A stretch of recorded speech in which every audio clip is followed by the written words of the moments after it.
बिस्मिल्लाहिर्रहमानिर्रहीम। Dear students, आज हम जो है कंपाउंड्स को कंटिन्यू करेंगे। लास्ट टाइम हमने कंपाउंड की डेफिनेशन स्टडी की थी, तो आज हम कंपाउंड्स को आगे जो उसको क्लासीफाई करेंगे उसको अंडरस्टैंड करेंगे। कंपाउंड्स,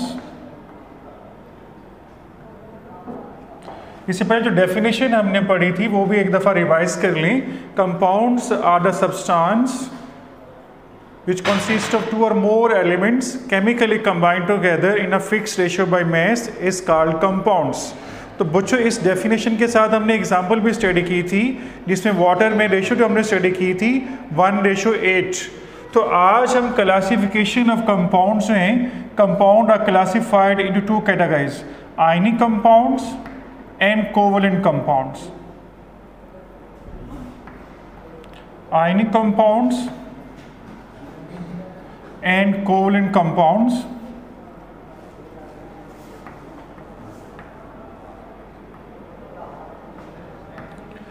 तो सबसे पहले आज हम कंटिन्यू करेंगे आयनिक कंपाउंड्स को कि आयनिक कंपाउंड्स क्या होते हैं। जी बच्चों, आयनिक कंपाउंड जैसे कि उसका वर्ड है आइंस, आइंस से स्टार्ट हो रहा है, तो इसका मतलब ये जो कंपाउंड्स होंगे वो आइंस पर मुश्तमिल होंगे।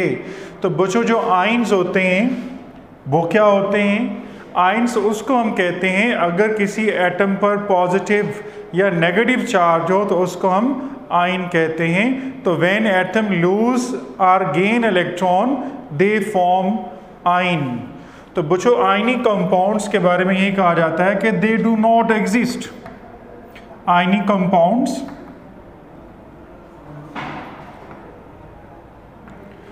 They do not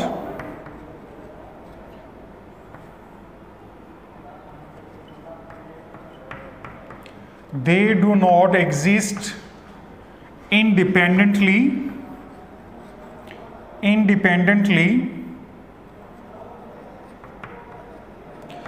in molecular form।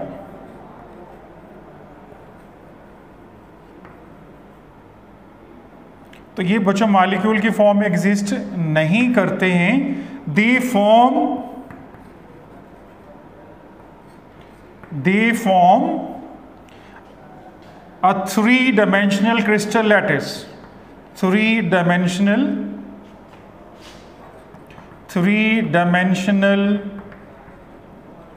crystal lattice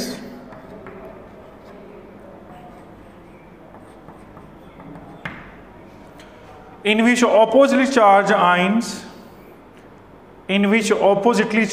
ions oppositely मुखालिफ आयन हैं, opposite charged ions are surrounded each others। Oppositely charged ions are surrounded each other।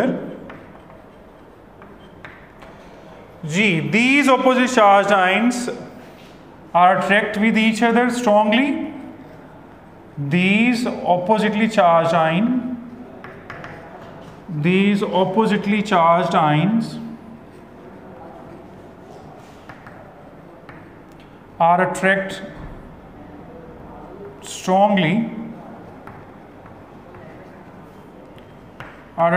strongly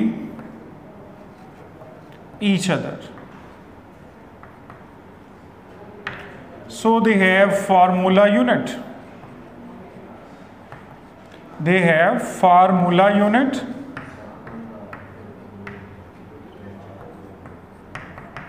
Like in case of NaCl, KBr, copper sulfate, these are the formula unit। तो बच्चों, अभी जो हमने study किया है कि कंपाउंड्स वो सब्सटेंस होते हैं जो फिक्स रेशो के साथ बनते हैं, और इसकी जो क्लासिफिकेशन है, इसकी जो दर्जाबंदी है वो दो तरह से की जा रही है, एक आयनिक कंपाउंड्स और दूसरा कोवलेंट कंपाउंड्स।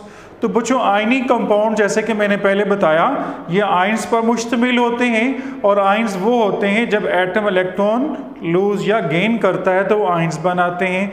अब ये जो आयंस हैं वो थ्री डायमेंशनल क्रिस्टल लैटिस की फॉर्म में एग्जिस्ट करते हैं, ये मॉलिक्यूल की फॉर्म में एग्जिस्ट नहीं करते हैं। और ये जो ऑपोजिट चार्ज आयन होते हैं, मुखालिफ आयन्स होते हैं, ये एक दूसरे को स्ट्रॉन्गली अट्रैक्ट करते हैं, जिसकी वजह से इनका जो मेल्टिंग पॉइंट है या बॉइलिंग पॉइंट है वो हाई हो जाता है। तो हम राइट करते हैं they have high melting and boiling point, they have high melting point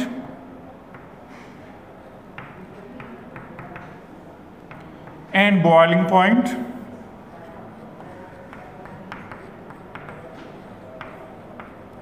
example बच्चों हमने लिए, जैसे NaCl है हमारे पास जो है सोडियम क्लोराइड, इसमें दो मुखालिफ आयन्स हमें नज़र आ रहे हैं, एक सोडियम आयन दिखाई दे रहा है और दूसरा हमें इसमें पॉजिटिव आयन जो है सोडियम है और क्लोराइड इसमें नेगेटिव आयन है।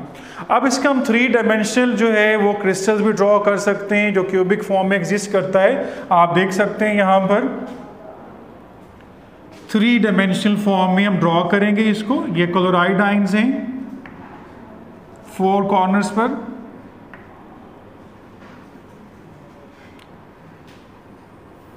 अब बच्चों in between the 2 chloride ion there is sodium ion, ये सोडियम आयन्स मौजूद होते हैं क्लोराइड आयन के दरमियान। अब आप जो है स्ट्रक्चर को कंटिन्यू करते हैं, पहले आपने एक बॉक्स ड्रॉ किया था, अब फिर आप क्लोराइड आयन्स कॉर्नर पे और क्लोराइड आयन्स के दरमियान जो है आपको बताया जैसे कि सोडियम आयन लगाते हैं जो कि इक्वल डिस्टेंस पर मौजूद होते हैं।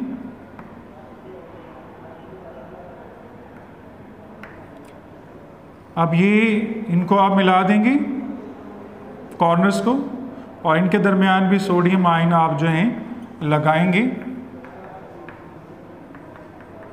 तो ये क्यूबिक क्रिस्टल बच्चों हमें हासिल होता है, क्यूबिक क्रिस्टल्स ऑफ NaCl। तो इसमें आप बच्चों देख रहे हैं कि ये अपोजिट चार्ज आयन एक दूसरे को सराउंड कर रहे हैं और अट्रैक्ट भी कर रहे हैं, स्ट्रॉन्गली अट्रैक्ट कर रहे हैं, जिसकी वजह से इनका मेल्टिंग और बॉइलिंग पॉइंट जो है वो ज़्यादा होता है।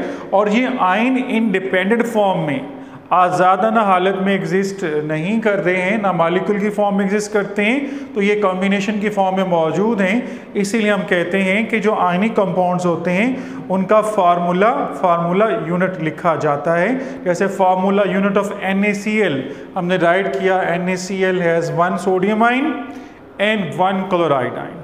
तो ये बच्चों अभी हमने स्टडी किया है कि आयनिक कंपाउंड्स जो हैं उसको हम क्लासीफाई कर रहे हैं। तो बच्चों अब हम स्टडी करेंगे कोवलेंट कंपाउंड्स को। तो बच्चों कोवलेंट कंपाउंड जो हैं they exist in the form of molecule, यानी कोवलेंट कंपाउंड मॉलिक्यूल की फॉर्म में मौजूद होते हैं। जैसे पानी आपके पास मौजूद है H2O, एसिड की फॉर्म में देखा जाए तो आपके पास H2SO4 मौजूद है। तो घर में गैस जो है मीथेन हम इस्तेमाल करते हैं CH4, ये क्या है मॉलिक्यूल की फॉर्म में और ये मॉलिक्यूल की फॉर्म में एग्जिस्ट करते हैं। तो हम बच्चों कोवलेंट कंपाउंड्स की आपसे बात शेयर करना चाह रहे थे कि कोवलेंट कंपाउंड्स जो हैं वो एटम्स के दरमियान जो इलेक्ट्रॉन हैं वो म्यूचुअल शेयरिंग के साथ शेयर करते हैं और कोवलेंट कंपाउंड्स बनाते हैं। जैसे कि आपके सामने छोटी सी एग्जांपल वाटर की है। तो वाटर के जो इलेक्ट्रॉन, वाटर में जो 2 एलिमेंट आपको दिखाई दे रहे हैं हाइड्रोजन और ऑक्सीजन, ये जो एटम है ये इलेक्ट्रॉन शेयर करते हैं और जिसको हम सिंगल कोवलेंट बॉन्ड के फॉर्म में राइट करते हैं। तो एज ए मॉलिक्यूल जो है H2 की फॉर्म में ये एग्जिस्ट करता है। इसी तरह CH4 हमारे पास मॉलिक्यूल होता है, इस तरह हमारे पास सल्फ्यूरिक एसिड भी मॉलिक्यूल। तो ये वो हैं जो मॉलिक्यूल के फॉर्म में एग्जिस्ट करते हैं। तो mostly covalent compound exist in the form of molecules. तो बच्चों कोवलेंट कंपाउंड्स के मुतालिक हमने जाना कि ये मॉलिक्यूल की फॉर्म में एग्जिस्ट करते हैं, इंडिपेंडेंटली एग्जिस्ट करते हैं। सो दे हैव मॉलिक्यूलर फार्मूला। तो बच्चों इसमें कौन सा फार्मूला होता है? मॉलिक्यूलर फार्मूला होता है इसका। तो आयनिक कंपाउंड्स का हमने देखा कि फार्मूला यूनिट होता है, जबकि मॉलिक्यूल जो हैं वो मॉलिक्यूलर फार्मूला से रिप्रेजेंट किए जाते हैं।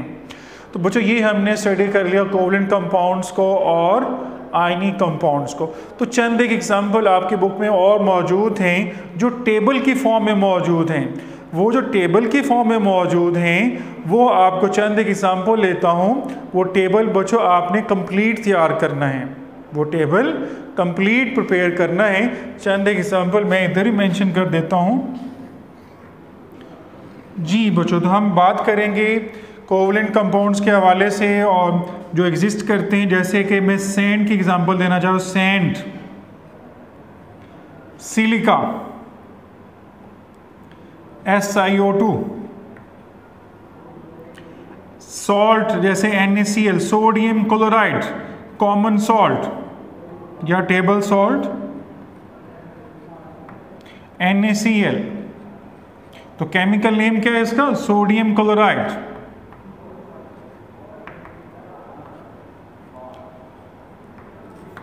बच्चों इसी तरह हमारे पास सोडियम क्लोराइड के साथ जिसे कॉमन सॉल्ट कहते हैं, सैंड, सिलिका कहा जाता है।